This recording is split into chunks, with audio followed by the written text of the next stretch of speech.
Hey guys, welcome back. Here we are with another episode of In the Den. I'm AG. I'm your host. And I just want to start this off. I mean, what a week of MLB baseball. It's only been a week since opening day has started. I mean, there's some things to talk about, so I'll get right into it. But before I begin, make sure you guys like, subscribe, and turn on notifications for more episodes and shorts like this. Now let's get into it. So, the Atlanta Braves are still winless as they are 0-7 as they fall to the Dodgers last night 6-5 thanks to Ohtani's walk-off home run. He has 4 home runs this season so far as he's getting started from the previous season where he went off Shohei Ohtani. Again, Braves dropped to 0-7. I mean, they're kind of a mess right now. Acuna's still out. Spencer Strider's still out, hurt. And their new signing, Jurickson Profar, who they signed to a 3-year, $42 million deal, just the other day was banned for 80 games as he was tested positive for drugs that helped him hit the ball better, let's just say. And the funny thing is, he won't be eligible for the playoffs whether or not the Braves rebound from this irky start. Whether or not he still won't be able to play in the playoffs for them. But it's kind of funny a little bit because, I mean, last season was Profar's best season in the majors when he was still with the San Diego Padres. He had his best season career-wise. And he was on those drugs, apparently, then, too, to help his performance. And he was in a contract year, so he knew if he took those drugs last season and had a big year, which he did, he knew at some point in the offseason he would get a big-time contract. And I guess the Braves were the ones that fell in the trap. Again, gave him a 3-year, $42 million contract. And just 4 games into his debut season for Atlanta, he is now banned for the rest of the season, which is obviously a big blow for Atlanta. Things are not looking good as of right now. Their other signing, De La Cruz, he went 0 for 4 last night. He's not doing any better. They signed like Alex Verdugo for outfield depth now. I mean, that's not going to really pan out, I don't think, because they have him in AAA. I mean, while things are doing bad for over there, Ohtani was great. He had, obviously, the walk-off home run. He had 3 hits. He went 3 for 5. So he's still doing his thing. The Dodgers are still doing their thing. And now that we're 1 week into the season, I thought I could give my thoughts on each division in the MLB.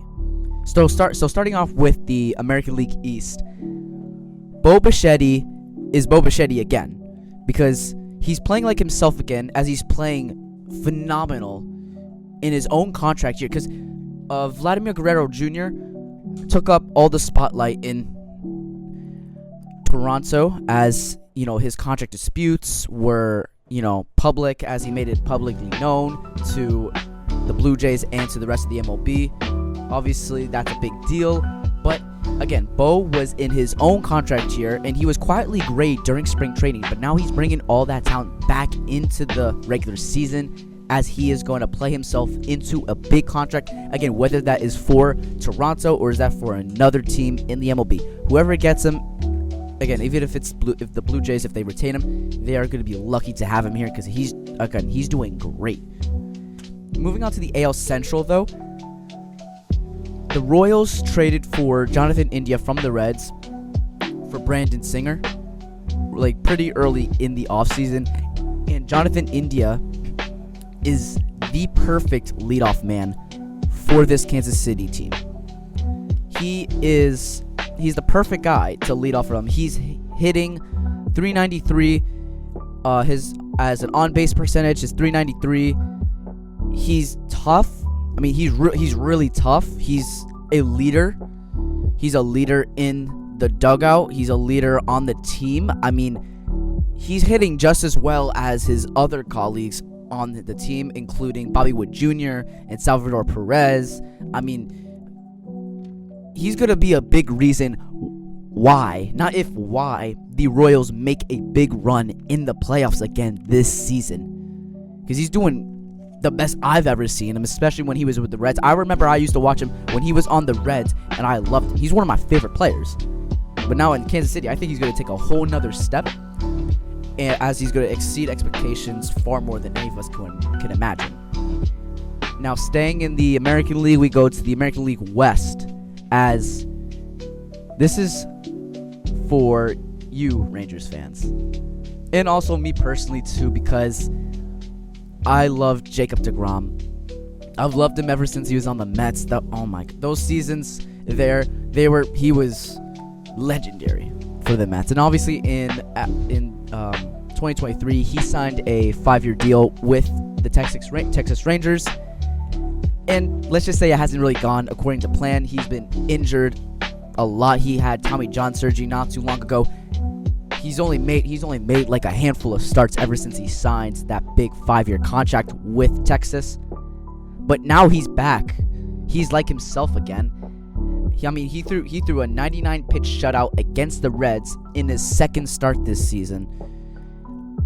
If that doesn't remind you of, if you were watching, if it doesn't remind you of old Jacob deGrom, then you don't watch him. You never really watched him. I've watched him, and I remember I watched him the other day too in that Reds game, and I kind of got like a little deja vu, if you know what I mean. It kind of reminded me of his old Mets days, and I think this is going to be the start of not only deGrom's emergence for the Texas Rangers too, because after they suffered a World Series hangover in 2024 after winning in the year prior, I think they're going to rebound from that. I'm not saying they're making a big run in the playoffs or anything. I think they're going to do a lot better in a weak American League West team. Obviously with the Astros, they're kind of mid right now. The A's, Angels are doing okay right now. I don't think that's going to last. Obviously, who knows when Mike Trout's going to get hurt. Even though I love him, he's going to get hurt at some point. I think that the Rangers have the potential to win the division again. I'm not saying they will. I just think they do have the potential to. But, we'll see what happens. It's only a week into the season, so we'll see what happens. Moving on to the National League, though, we got the National League East. And like I mentioned before, the Braves are a mess. I already explained how their new signings aren't doing well. It's not like they even made a lot of signings. I would have gave the Braves like a D for their offseason, even after Jerickson Profar's signing. That was the only thing that kept me from giving them an F. And I think a lot of people who are making offseason grades can agree with me too.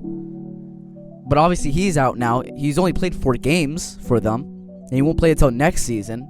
Because again, he's banned for the playoffs as well, technically, whether they make it or not. I don't think they will at this point if they keep this momentum up. Obviously they can. Every National League East team that has started 0-5 or worse has made at least the National League Championship Series. The Mets made it just last year.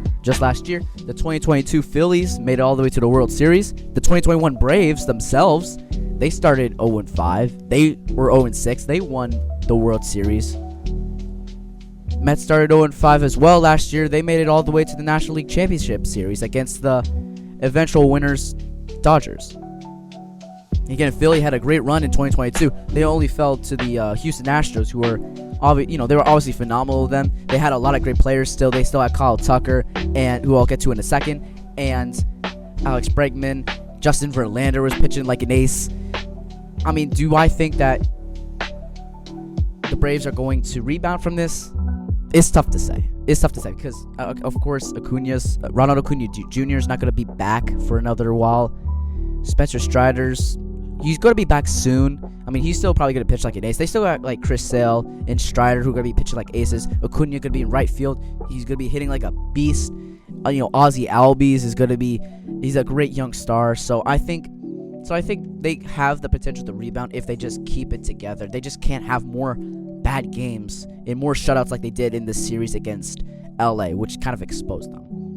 But now moving on to Kyle Tucker. This guy is the guy that Chicago needed I mean, he went like 3 for 30 in spring training, but he is hitting .353 his batting percentage. He's already got 4 home runs in 1 week with the Chicago Cubs, and he was out halfway through the season with the Astros, so everybody was thinking whether he was gonna rebound that well with the Cubs. I mean, I wasn't exactly sure, to be honest, but ever since that blockbuster trade with Houston in December, I had a good feeling. I was like, okay, this is a great environment for him.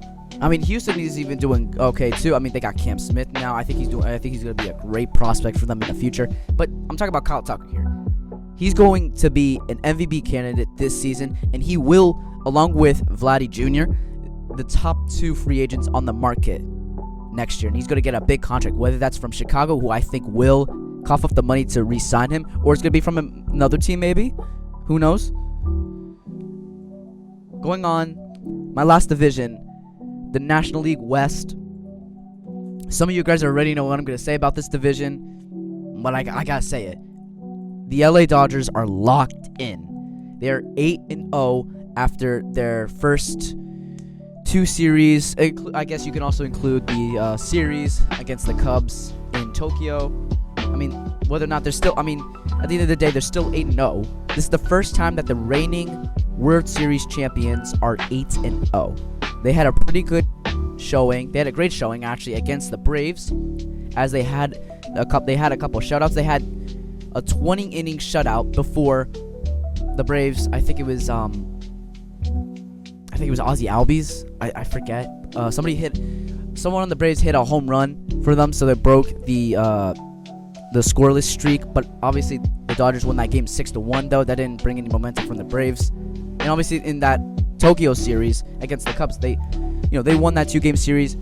Ohtani hit his first home run in front of all his Japanese fans, so obviously that was a great thing for him. And again, LA has the potential to not only win the World Series, but to break the regular season wins record, which is currently held by the 2001 Seattle Mariners and the 1906 Chicago Cubs at 116. Do I think they're going to break that? Yes. Do I think they're going to be focused on that? Is that their main goal? No. Of course not. I think everybody knows what their main goal is, which is to win back-to-back World Series, and I think they can, as long as the only thing that's really stopping them is if they suffer too many injuries, because again, they can afford an injury.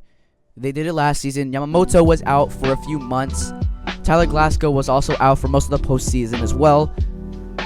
Ohtani, he wasn't pitching at all. He was just hitting. Obviously, he was phenomenal there. I've been saying this all offseason. He's phenomenal. He's great. Everybody on that team is too. And after this monster offseason where they brought in half of the free agents that were available pretty much, and all of the good ones too. They were the good ones. I think obviously they will. Not if they will win back-to-back World Series. I don't see any other team right now at the moment stopping them. Braves, 0-7, pass. Mets, the jury is still out on their starting pitching, and their offense hasn't looked like what everybody has expected from them, especially from Lindor. I'm looking at you, Lindor.